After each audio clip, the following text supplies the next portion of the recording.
الحمدللہ بالکل میں 100% دل سے کہتا ہوں، باوضو ہوں، اور یہ بڑے خوشی کے ساتھ یہ میں بات کہتا ہوں کہ میں نے زندگی میں جتنا سفر یہ طے کیا کلینک کا، اس میں 99.9% لوگ مجھ سے خوش ہیں، ماشاءاللہ.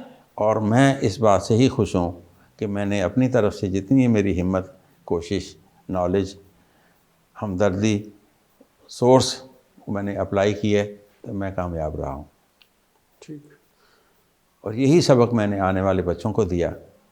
اب کلینک پہ میری کیفیت کہہ رہی، وہ ایک سلسلہ، ایک ٹاپک مختلف ہے کہ میں نے کس انداز سے بیٹھا، پیشنٹ سے میرا رویہ کیسا، اس سے بول چال کیسی. ریسیپشن کے بعد آپ نے جو بات کی ہے بہت بہتر ہے کہ فیس کا بورڈ لگا ہو تاکہ اس کو الجھن نہ ہو، پہلے پتہ چل جائے، بعد میں اور ڈسکشن نہ کرنی پڑے اس سے. آنا جانا، پیشنٹ کا سہولت، ساری چیزوں کا خیال رکھتے ہوئے میں نے کیا. کلینک پہ آ کے اب میں دیکھتا ہوں کہ ڈاکٹر کا رویہ جیسے وقت عمر کے ساتھ چینج ہوتا رہتا ہے، ایسے ہی پیشنٹس کا رویہ بھی ڈاکٹر کے ساتھ بدلتا رہتا ہے. ایک نیا ڈاکٹر آ کے بیٹھا، اس نیا پن، اس کا قصور سمجھا جاتا ہے کہ اس پہ رش بھی نہیں ہے، نیا ہے، چھوٹی عمر کا ہے، ابھی داڑھی بھی کالی ہے، تو اس سے بات جو کرتے ہیں لوگ اور انداز سے کرتے ہیں.